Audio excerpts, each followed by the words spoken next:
All right, today we are untangling an incredibly complex web of love, duty, and some pretty deep secrets. We're talking about four people whose lives are absolutely on a collision course, all thanks to circumstances they just can't seem to control.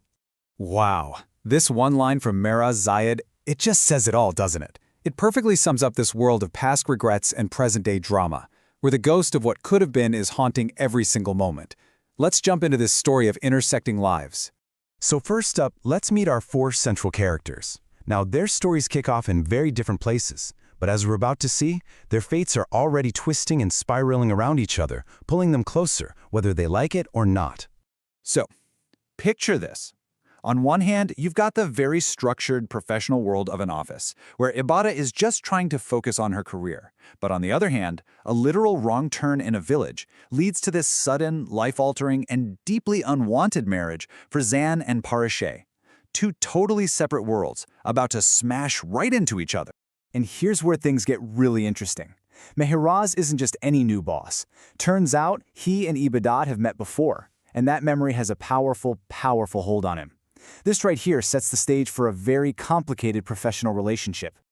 Okay, so with that set up, let's look at how these relationships are already starting to form and, frankly, fracture under all this pressure. We've got two completely different dynamics going on, but both are being shaped by forces outside of their control. You know, for Zion and Parashay, marriage isn't a safe haven. It's a cage. They were thrown together by village elders, and their home instantly becomes this battleground. There's no love here, just a constant struggle for power and a desperate, desperate need for freedom.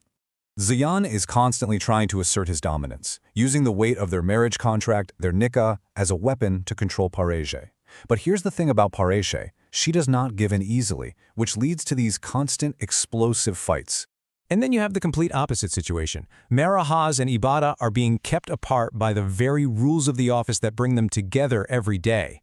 They're trying so hard to keep things professional, but you can just feel this unspoken connection, this undeniable pull between them that just complicates everything. And the main bridge between them, the one pure thing in all this mess, is Mehraz's daughter, Ruhi.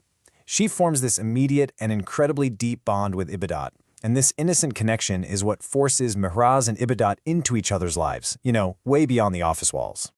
Of course, none of this is happening in a vacuum. The family is watching every single move, and believe me, everyone has an opinion. This just adds so many more layers of pressure and expectation onto our characters. And oh boy, is this family divided. You've got supporters like Shafiqa Begum, who sees a perfect future for Mehraz and Ibadat. But then, on the other side, you've got people like Bushra, who literally calls Ibadat a curse. And then you've got poor Falak, who's just caught in the middle, trying to play peacemaker between Zayan and Parashay. It's a mess. So what this all really comes down to is reputation. It is everything. This pressure to maintain honor is exactly why Zion and Parashay were forced to get married in the first place, and it's why the whispers about Ibadat's past are so dangerous. Every single decision is being judged. Okay, so just when you think things couldn't possibly get any more tangled, an unseen player enters the game. Someone starts pulling the strings from the shadows, and they're specifically targeting Mehraz and his growing connection to Ibadat. All of a sudden, Mehraz finds himself the target of this calculated campaign designed to poison his mind against Ibadat. It's cruel, it's methodical, and the big question is, who's behind it and what do they want? And the attacks escalate fast. It starts with a cryptic phone call. Then, boom, an anonymous package with photos of Ibadat shows up. And then they get a key clue. It all traces back to London. And guess who lives in London? Mehraz's ex-wife, Anam. And what's so twisted about this sabotage is how it uses Ibadat's own history against her. See, she has this painful secret, a previous marriage to a man named Afas that ended badly. It's a source of deep vulnerability for her, and whoever is doing this knows exactly how to use it.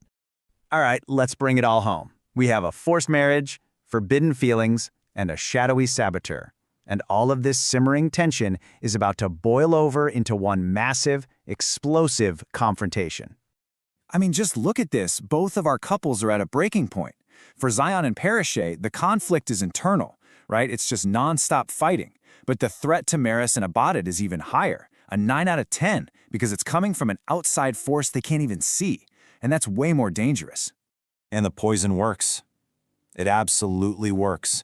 Fueled by that anonymous package and his own insecurities, Mehraz confronts Ibadat, but not with concern, with a full-blown accusation. He completely misinterprets her past divorce as some current affair, questioning her character in the worst way imaginable. And just like that, the saboteur gets their victory. First, Mehraz makes the accusation. Then, he delivers the cruelest possible blow. He bans Ibadat from seeing Ruhi. This doesn't just break Ibadat's heart, it severs the single most important bond between them, leaving Ibadat completely alone and devastated. So, that's where we're left, as Parashay and Zion's forced marriage completely implodes and Ibadat's past is used as a weapon against her. All of these entangled lives are speeding towards a shattering revelation.